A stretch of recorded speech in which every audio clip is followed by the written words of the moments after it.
Halo guys, selamat berjumpa kembali dengan Grey guys ya. Pada kesempatan kali ini saya akan berbagi tutorial yaitu cara beternak domba kibas agar menghasilkan ternak yang banyak, kemudian sehat dan tentunya berhasil.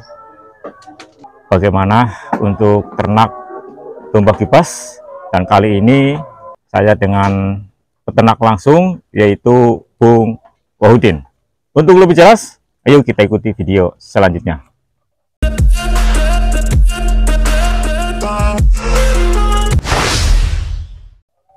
Sahabat Grey guys ya, kali ini saya sedang berada di Desa Rancauloh, Kecamatan Bulakamba, Kabupaten Brebes dengan Bung Wahudin. Beliau ini adalah pemilik ternak domba, dan kali ini jenisnya adalah domba kibas. Akan saya tanyakan langsung kepada Bung Wahudin bagaimana trik dan tips agar domba kibas ini tetap sehat dan tentunya menghasilkan hasil yang banyak. Terus ikuti video selanjutnya. Sudah berapa lama beternak domba kibas ini, Bung Wahudin?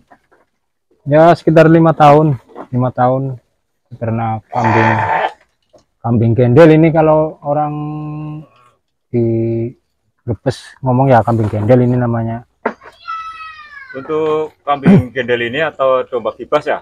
Ya. Ini berarti untuk pemberian pakannya berapa kali sehari?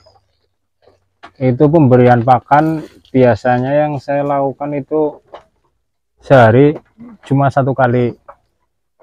Posisinya itu biasanya sore menjelang maghrib lah itu. Nah kalau paginya nanti kalau pakan yang nggak habis itu kita dibalik ya, karena kan pakannya biasanya ini kan nggak habis, pakan nggak habis. Posisinya dia misalkan ini pakan ya, terus kan ada sisa-sisa pakan kayak gini, nanti dibalik kayak gitu biar habis semua. Tapi kalau nanti malam itu sekitar jam 11 malam, kan sore kita udah kasih makan. Jam 11 malam itu kedengaran dia masih kelihatan dia masih lapar pun kita kasih makan lagi. Tapi terutamanya itu sore menjelang maghrib kita kasih makan kayak gitu. Untuk jenis pakan yang cocok untuk kambing ini apa? Ya terutama rumput yang, apalagi kalau misalkan musim hujan itu kan rumput banyak yang hijau ya. Nah ini rumput kayak gini itu kalau di sini tuh namanya rumput ton. Jadi dia itu apa namanya, banyak kandungan air, itu bagus, malah nggak ada sisanya, cuma bonggol-bonggolnya aja yang tersisa. Tuh terutama rumput satu. Yang kedua itu biasanya kalau kita ada halangan untuk sayur rumput, kita bisa pakai ini yang namanya daun bawang yang kering. Yang kering itu kan biasanya petani bawang dia mau tatem kan dipotong lah, itu daun bawangnya itu kita simpen dikasih buat makan. Daun bawang bisa, terus apa namanya, kulit kedelai juga bisa. Tuh namanya kalau di sini itu ambyang. Tuh kulit kedelai. Apakah tidak terpengaruh pada domba yang Bung Wahudin ternak? Saya rasa tidak ada pengaruhnya. Contohnya daun bawang ini kan biasanya kalau petani bawang mau nanam kan posisinya masih gedengan kayak gini nih. Ini namanya gedengan, masih sama daunnya. Nanti kan yang namanya daunnya kan nggak terpakai, karena yang diambil yang buat bibit aja yang ditanam. Ini yang kita kasih makan. Tapi posisinya udah dibersihkan. Barangkali biasanya ada tali rapia atau apa namanya buat talinya itu diambil ini contohnya.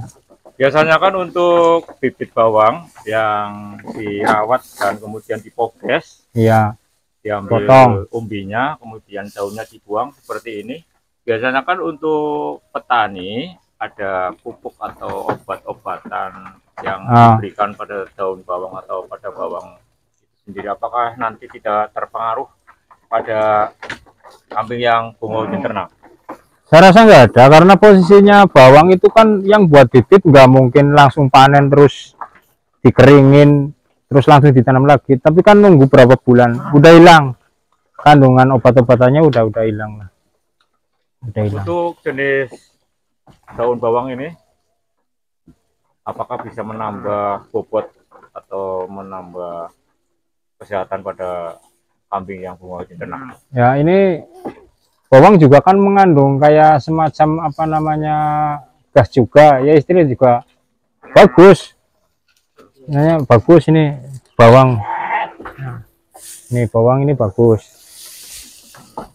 malah untuk penggemukan ini juga menambah gemuk, tambah gemuk. Kayak tadi yang saya bilang itu yang namanya kulit kedelai atau bahasa sini itu bilang ambyang juga bagus, itu ambyang. Untuk pemberian daun bawang itu diberikan berapa minggu sekali? Ya, kalau daun bawang ini biasanya kita untuk cadangan saja. Kalau posisi pakan apa namanya rumput lagi susah atau kita ada kendala untuk istilahnya ngarit atau cari rumput, itu biasanya untuk cadangan saja. Jangan terlalu sering juga, ini untuk selingan saja. Berarti untuk ya, selingan ini ya, untuk selingan saja. Terutamanya itu rumput. Terus kayak apa namanya, kalau daun-daun kayak kedongdong, daun kedongdong, kalau orang sini bilang kedongdong, atau daun mangga juga bisa, cuma posisinya harus katakan dijemur dulu biar agak layu, jangan langsung kita misalkan ada tebang apa namanya mangga langsung dikasih makan, dikasih layu dulu kayak gitu, karena biar apa namanya, kalau orang bilang sini itu mendem atau mabok itu biasanya. Kemudian selain pemberian pakan rumput, apa ada pemberian pakan lain? Kalau pakan lain ini biasanya, kalau pakan itu enggak ada pakan lain, rumput. Terus tadi saya bilang itu daun bawang, terus ambyang itu. Cuma kita biasanya kasih nutrisi seperti minuman itu ya, buat minum. Di samping air putih, maksud saya air tawar ya, yang buat minum juga biasanya setiap sore kita kasih ini namanya laru. Itu yang namanya laru itu kalau ini hasil rebusan dari kedelai. Biasanya orang-orang pembuat tempe, yang buat tempe itu kan dari kedelai ya, biji kedelai kan direbus lah, itu air rebusannya kita kasih minum untuk kambing-kambing, tapi posisinya udah dicampur air biasa. Jadi biasanya kan kalau baru ambil kan panas, biar jangan panas tapi hangat, posisinya hangat kayak gitu. Berarti nanti dikasih tambahan air biasa? Iya, air biasa. Tapi kalau misalkan itu posisi panas, tapi kalau udah dingin langsung itunya aja nggak apa-apa. Itu. Terus garam krosok juga bisa, garam krosok dikasih air biasa ya, air biasa dikasih garam krosok, itu juga bisa buat minum. Itu berapa kali sehari? Kalau garam krosok itu apa namanya 1 minggu sekali juga bisa. Terus air garam krosok juga buat, biasanya saya campur buat rumput-rumput yang agak kering, dicipret, buat cipret-cipret aja itu air garam krosok itu. Tuh. Nah, kalau biasanya jamu itu biasanya kita juga kasih jamu 1 bulan sekali, kasih kecap biasa. Itu biasanya kan ada yang namanya, kalau di daerah sini ada kecap industri rumah tangga ya, itu di Brebes itu kasih kecap, kita dikasih minum. Kecapnya kecap manis atau kecap bebas? Itu kalau di sini itu kecap asin. Kecap asin. Berapa minggu sekali itu? 1 bulan sekali. Itu 1 bulan sekali. 1 bulan. Kecap. Iya. Fungsinya untuk apa itu, Bung Wahudin? Ya itu kan kecap kan hasil fermentasi itu ya, untuk menjaga kesehatan dari kambing-kambing. Kemudian misal kambing ini kan ada yang sakit, Ya, Nah, ini cara mengobatinya bagaimana, Bung Udin? ya kita lihat posisi sakitnya dulu itu ya. Kalau kambing sini yang saya alami itu kebanyakan kalau kambing itu biasanya kembung, biasanya kalau kambing. Kembung kita apa namanya di karantina lah, dipisah. Berarti nanti di karantina dipisah gitu. Iya, dipisah sama kambing-kambing yang sehat. Itu udah kelihatan nanti kalau kambing itu sembuh sendirilah kalau udah dipisah. Yang penting perawatannya bagus. Ya nanti nggak ada penyakit kalau masalah kambing. Biasanya kalau kambing-kambing ini kan kita nggak ada penyakit kayak koreng atau apa ya. Lain dengan kambing Jawa itu biasanya malah rentan, kayak kukunya biasanya itu keluar belatung Kak. Itu kalau kambing ini mah kuat. Yang penting ini bulu juga harus sering dicukur. Nah ini kan bulu yang ini masih kecil nih gini mulus ya, mulus. Tapi kalau udah ada besar kan kayak gitu, makanya disebut kambing gendel karena kayak gini, gendel, rambutnya gimbal. Nanti harus dicukur itu. Jadi kalau dicukur kan posisinya dia juga badannya bersih ya, terus lebih cepat gemuk. Habis dicukur biasanya dimandiin juga, kasih mandi. Itu berapa bulan berapa bulan kali itu untuk Tergantung kelihatan apa namanya pertumbuhan ininya, gendel atau enggaknya ini kan udah kelihatan. Kalau udah kotorannya udah banyak, gendelnya kayak gitu, ya kita cukur pakai gunting aja nggak apa-apa. Ini gunting. kemudian untuk kambing yang Bung Udin ternak 1 tahun itu berapa kali melahirkan anak? Ya 1 tahun kita katakan bisa produksi 2 kali bisa beranak 2 kali. Kalau misalkan anaknya 2 itu malah cepat, 2 atau 1 lah cepat, daripada katakan ada yang 4 atau 3 itu malah lama, pertumbuhannya lama juga, pertumbuhan anaknya maksudnya anakan kambing. Untuk kambing yang Bung Udin ternak ini kan sistemnya koloni, jadi ada beberapa kambing betina kemudian dicampur kambing jantan, hanya 1 kambing jantan. Nah ini Bung Udin Ya, ini keuntungannya apa ini Bung Udin? ya semakin banyak kambing betina juga kan produksinya semakin cepat kayak gitu. Kalau yang namanya kambing jantan itu kan kita juga apa namanya buat ininya aja, pejantan saja. Yang penting kan kambing betinanya dibanyakin. Berarti untuk 1 kandang ini hanya 1 kambing betina jantan ya? Kita jantan biasanya bisa karena kalau dia dicampur, kalau dia udah birahi, apalagi sudah dewasa dia birahi, nanti malah mengganggu yang lain. Nah gitu, makanya biasanya kalau nggak kita kasih tali, kita bisa seperti kalau ini. ya ini contohnya ini dipisah. Ini berapa ini biasa yang kalau dipisah seperti ini? Ini yang sudah birahi berarti ya, ini udah birahi, udah kelihatan birahi ya gini. Ini ya udah mau 1 tahun lah tuh. Nah kalau misalkan dicampur, posisi dicampur bisa, cuma nanti kita kasih tali. Cuma resikonya biasanya kalau kasih tali, tingkat katakan resiko rawan kematian juga. Orang sini bilang itu kendat kalau kita nggak teliti, nggak kontrol, nanti tiba-tiba itu kambing mati sendiri karena terjerat tali, dia punya tali kayak gitu. Makanya mendingan sih kita pisah. Kemudian ini Bung Udin, ini kan ada kambing yang masih kecil, kenapa sudah dimasukkan ke dalam kandang? Apakah tidak membahayakan pada kambing itu sendiri? Ya seperti tidak, itu? karena dia posisinya kan ikut indukannya. Kalau dia dipisah, dia masih menyusu, nanti dia menyusunya dari mana kalau misalkan dipisah? Karena dia ikut indukannya kayak gitu. Tapi nanti kalau yang namanya dia udah, orang sini bilang pedot susu atau udah nggak menyusu sama indukan, ya dia lepas sendiri udah. Ini kan dia masih karena masih kecil diikutkan karena dia masih menyusu. kayak gitu. Berarti umur berapa minggu itu kambing yang sudah besar dinaikkan ke kandang? Ya dia posisi udah kelihatan lincah, udah lari sana lari sini ya kita naikkan aja. Tapi kalau misalkan masih lemas, contohnya masih kayak gini nih, masih kecil, kita karena berhubung belum ada kandang buat apa namanya, kandang yang habis melahirkan ya, ini kita taruh di bawah kandang ini.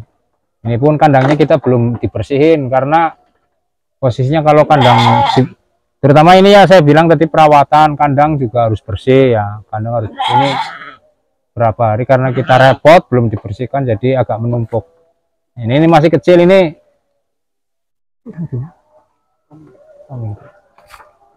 Nah, posisi 1 bulan juga udah bisa naik lah, nyampur kayak gitu. Berarti ini belum bisa dimasukkan ke atas ya? Belum, masih rawan juga masih. Iya. Ini posisi ininya nih, ini dia tali pusar ya, itu tali pusar lepas, udah, ya nanti kalau udah copot ya udah. Nah terus kelihatan lah nanti kalau kambing udah lincah lari sana lari sini, nah udah naik aja. Kemudian ini untuk menjaga kesehatan kambing, untuk pembersihan kandang kambing dilakukan berapa minggu sekali ini, Bu? Ya alangkah baiknya sih dilakukan 1 hari sekali, alangkah baiknya ya. Jadi posisi kandang itu enggak ada kotor. Ini pun sebenarnya nanti posisi kandang ini karena kita istilahnya belum permanen ya. Posisi kandang kita bikin turunan, agak turun. Nah ini kan juga pembuangannya ada, ini selokan pembuangan agak turun. Ini kasih rolak bata lah ya. Jadi nanti air dari kencing dari kambing nanti ke sana, tapi kotoran kita tarik karena kotoran juga nanti kita juga bisa diolah buat pupuk juga, buat pupuk pertanian. Terus juga nanti bisa orang sini itu buat kebul-kebul atau buat bakar setiap sore itu sisa-sisa rumput yang mengering yang nggak dimakan sama kambing, kalau orang sini bilang rapen, itu kita dibakar, terus kotorannya kotoran kambing itu nanti taruh di atasnya. Jadi posisinya dia katakan buat penghangat atau untuk pengusir nyamuk, biar kambing itu hangat, nyamuknya juga nggak ada. Berarti kalau kasih asap ya? Iya itu posisinya, itu posisi dia saya kasih makan, habis itu kita bakar rumput-rumput yang kering atau bekas-bekas yang nggak dimakan. Kemudian untuk kandang yang baik itu ukurannya yang bagaimana antara lantai dengan tinggi jak seperti pengurus yang ya ini contoh ini kita yang kandang belum permanen ini udah cukup lah. Ini udah cukup 1 meter 20-an juga cukup lah. Bagusan lagi 1,5 meter juga cukup, tapi kalau 2 meter terlalu tinggi. Yang penting kita untuk ini jongkok, posisi jongkok kepala, katakan untuk membersihkan, kita bisa masuk, nggak terlalu membungkuk kayak gitu. Kita bisa masuk di rongga bawah, bagian bawah kandang kayak gitu untuk posisi membersihkan. Juga kalau terlalu pendek, 0,5 meter atau 60 cm atau 70, kurang dari 1 meter lah. Satu, kita posisi membersihkan kandangnya susah, amoniak dari kotoran juga naik. Itu yang bikin penyakit itu sebenarnya. Tapi kalau posisi tinggi itu juga untuk mengurangi resiko dari penyakit, karena kalau terlalu pendek amoniaknya naik itu. Ya ini sebenarnya juga ini karena tadi saya bilang belum permanen ya. Belum permanen, kedepannya kita rubah. Ini kalau aspe juga sangat pengaruhnya juga sebenarnya kurang bagus karena apa, posisi di daerah Brebes Pantura itu kan dia panas. Kita harusnya menggunakan ini yang namanya genting-genting dari tanah liat itu, jadi posisinya untuk meredam panas kalau posisi panas, karena daerah Pantura kan panas. Kalau asbes kan panas. Ini asbes kita atau seng itu cocoknya untuk daerah-daerah pegunungan yang udaranya terlalu dingin.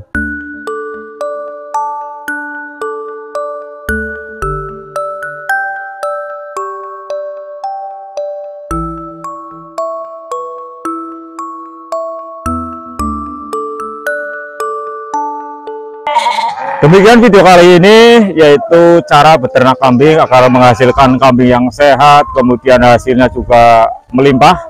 Dengan Bung Wahudin, beliau ini adalah pemilik kambing yang diternak dengan cara manual, artinya dengan cara tradisional, yaitu dengan cara mengarit rumput, tidak dengan sistem fermentasi. Semoga video kali ini bisa bermanfaat dan bisa menjadi referensi bagi sahabat Gregasia yang ingin beternak kambing. Mohon maaf atas segala kekurangan. Terima kasih. Salam Gregasia.